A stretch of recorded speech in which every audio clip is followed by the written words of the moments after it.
আমাকে এখনো চিনতে পারিসনি। আমার বয়ফ্রেন্ড এই এলাকার সবথেকে বড় গ্যাংস্টার। তুই এখানে 5টা মিনিট দাঁড়া, তারপরে বুঝতে পারবি তোর হাল কি হয়।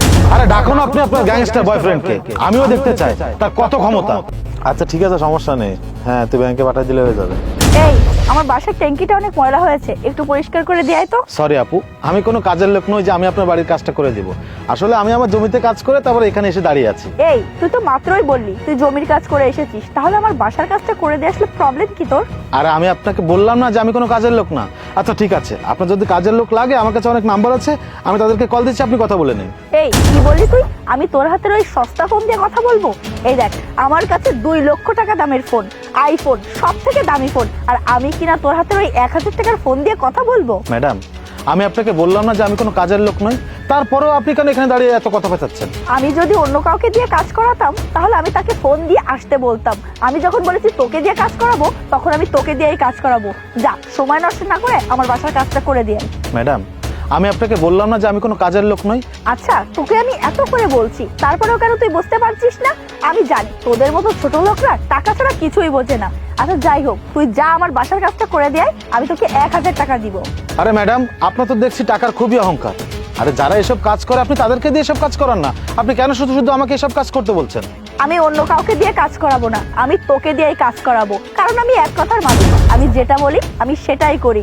আর তুই কেন রাজি হচ্ছিস না আমি বুঝলাম না। তোকে আমি 1000 টাকা দিতে চাইলাম, এই কাজের মূল্য সর্বোচ্চ হলে 300 টাকা, তারপরেও কেন তুই রাজি হচ্ছিস না? আরে আশ্চর্য ব্যাপার, আপনি এভাবে কেন কথা বলছেন? আপনি আমাকে 1000 টাকার কথা বলছেন, আমাকে 1 লাখ টাকা দিলেও তো আমি এই কাজ করবো না। আচ্ছা, যারা এসব কাজ করে আপনি তাদেরকে দিয়ে কাজটা করান না, আপনি কেন আমাকে শুধু শুধু এই কাজটা করতে বলছেন? আচ্ছা, আমাকে দেখে কি আপনার সুইপার মনে হচ্ছে? তোকে যে কেউ দেখলেই বুঝে যাবে তুই একটা সুইপার। কি পরেছিস তুই? হ্যাঁ, একটা সামান্য লুঙ্গি, ছেঁড়া জামা, কাঁধে আবার কোদাল আর গামছা। আরে তারপরেও তুই বলছিস তুই সুইপার না? ও আচ্ছা, এবার আমি বুঝতে পেরেছি আপনি আমার পোশাক দেখে বিচার করছেন। আপনি জানেন আমি কে? আপনি যদি আমার পরিচয় জানেন তাহলে তো আপনি দিশাহারা হয়ে যাবেন। এই ছোট লোক, কি বললি তুই? তোর পরিচয় শুনলে আমি দিশাহারা হয়ে যাব? এই ছোট লোক, তুই জানিস আমি কে? ম্যাডাম, আপনাকে আমার খুব ভালোভাবে চেনা হয়ে গেছে। কিছুদিন আগে আমি ঢাকা গিয়েছিলাম, ওই যে গুলিস্তান আছে না, গুলিস্তানের পাশে ফুটপাতে আপনি এই যে পোশাকগুলো পরে আছেন না, এইসব পোশাক ওখানে বিক্রি করতে দেখেছি, মাত্র 200-300 টাকা দাম। আর আপনি এইসব পোশাক পরে আমার পোশাক নিয়ে কথা বলছেন? তোর এত বড় সাহস, তুই আমার ড্রেস আপ নিয়ে কথা বলিস? তুই জানিস আমার এই ড্রেস আপ গুলো কোন শোরুম থেকে কেনা, কত টাকা দাম? আরে রাখেন আপনার দামি ড্রেস, আপনি অনেক কথা বলেছেন। ওই যে মানুষ একটা কথা বলে না যে ভাবের চেয়ে ভঙ্গি বেশি, আপনার তো দেখছি তাই হয়েছে। যত বড় মুখ নয় তত বড় কথা। এতক্ষণ আপনি আমাকে অনেক অপমান করেছেন, আমি সহ্য করেছি, কোনো কথা বলিনি, কিন্তু এখন আপনি লিমিট ক্রস করে ফেলেছেন, তাই আপনাকে থাপ্পড় দিতে আমি বাধ্য হলাম। তোর এত বড় সাহস, তুই আমার গায়ে হাত তুলিস? তুই আমাকে এখনো চিনতে পারিসনি। আমার বয়ফ্রেন্ড এই এলাকার সবথেকে বড় গ্যাংস্টার। তুই এখানে 5টা মিনিট দাঁড়া, তারপরে বুঝতে পারবি তোর হাল কি হয়। আরে ডাকুন আপনি আপনার গ্যাংস্টার বয়ফ্রেন্ডকে, আমিও দেখতে চাই তার কত ক্ষমতা। হ্যালো আলামিন, তুমি এই 3 রাস্তার মোড়ে একটু তাড়াতাড়ি এসো তো। এখানে একটা ছেলে আমাকে অপমান করেছে।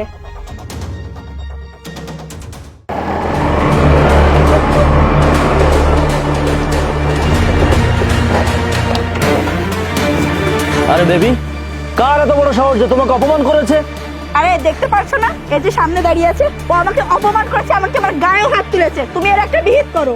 এই ফকিরের বাচ্চা, ছোট লোকের বাচ্চা, তুই আমার গার্লফ্রেন্ডের সাথে খারাপ আচরণ কেন করেছিস? তুই জানিস আমি কে? আমি এই অত্র এলাকার গ্যাংস্টার। তুই আমার পাওয়ার সম্পর্কে জানিস? ও, তাহলে এই আপনার গ্যাংস্টার বয়ফ্রেন্ড? দেখে তো মনে হচ্ছে কোন বস্তি থেকে উঠে এসেছে, আর সে নাকি গ্যাংস্টার। এরকম একটা সস্তা বাইক নিয়ে কেন এসেছে? স্টপ ইট, সাবধানে কথা বল। তুই আমাকে এখনো চিনতে পারিসনি।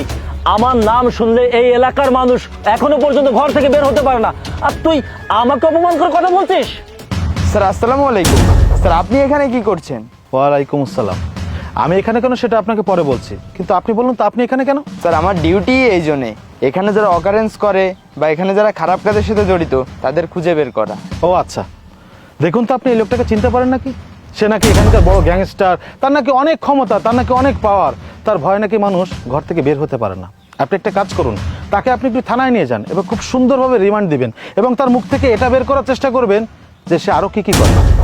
আরে না না স্যার, আমি কোনো গ্যাংস্টার না। আমি তো শুধুমাত্র এখানে একটু ক্ষমতা দেখানোর জন্য আমি আমাকে গ্যাংস্টারের পরিচয় দিয়েছি। বিশ্বাস করুন, আমি কোনো সন্ত্রাসী কর্মকাণ্ডে জড়িত না, আমি কোনো খারাপ কাজও করি না স্যার। বিশ্বাস করুন, আমি একটু নিজেকে বড় সাজানোর জন্য এই কথাগুলো বলেছি।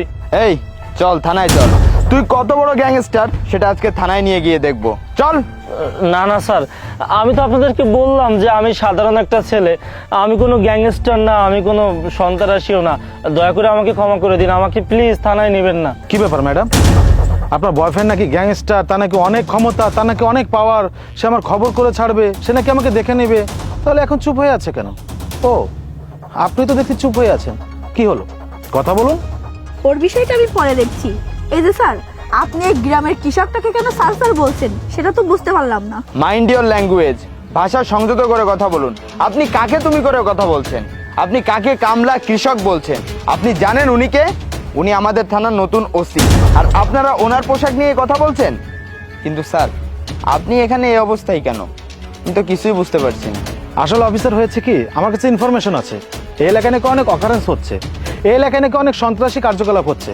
যে তথ্যটা বের করার জন্য আমি এখানে এই পোশাকে এসেছিলাম।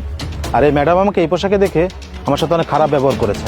স্যার, আমাদেরকে আপনি ক্ষমা করে দিন, আমরা না বুঝে আপনার সঙ্গে খারাপ ব্যবহার করে ফেলেছি। আপনি এত ভালো একটা মানুষ, আপনার সঙ্গে আমাদের কোথায় ভালো ব্যবহার করা উচিত, তা না আপনাকে না চিনতে পেরে খারাপ ব্যবহার করে ফেলেছি। স্যার প্লিজ আমাদেরকে আপনি ক্ষমা করে দিন। এই আপনি চুপ করুন। স্যার, এই লোক যখন বলেছে ও গ্যাংস্টার, তাহলে ওর ভিতরে কিছু আছে। আপনি থাকুন, আমি ওকে নিয়ে থানায় যাচ্ছি। এই চল। অফিসার থাক, ওনাকে থানায় নিতে হবে না, কারণ এই এলাকায় যারা অকারেন্স করে তাদের লিস্ট আমার কাছে আছে, এবং ওই লিস্টে ওনার কোনো নাম নেই। যাই হোক, আমি বুঝতে পেরেছি উনি যা করেছে ক্ষমতা দেখানোর জন্য করেছে। ভাই, আপনাদেরকে একটা কথা বলি, নিজেদের ক্ষমতা প্রমাণ করার জন্য এমন কোনো কাজ করবেন না যাতে আপনাদেরই ক্ষতি হয়। আপনাদের আরও একটা কথা বলি, কখনো মানুষের পোশাক দেখে বিচার করবেন না। একটা মানুষ গরিব হতে পারে, একটা মানুষ কামলা হতে পারে, একটা মানুষ কৃষক হতে পারে, কিন্তু সর্বোপরি সবাই তো মানুষ, সবারই সম্মান আছে, তাই প্রত্যেকটা মানুষকে সম্মান দিবেন। আর হ্যাঁ, আমি আপনাদেরকে শেষবারের মতো ওয়ার্নিং দিচ্ছি, এরপরে যদি কখনো নিজেদের ক্ষমতা প্রমাণ করার জন্য উল্টাপাল্টা কোনো কথা বলেন, তাহলে কিন্তু দ্বিতীয়বার আমি ক্ষমা করব না। অফিসার, আপনি ওনাদের উপরে একটু নজর রাখবেন। Yes sir. চলুন। জি স্যার।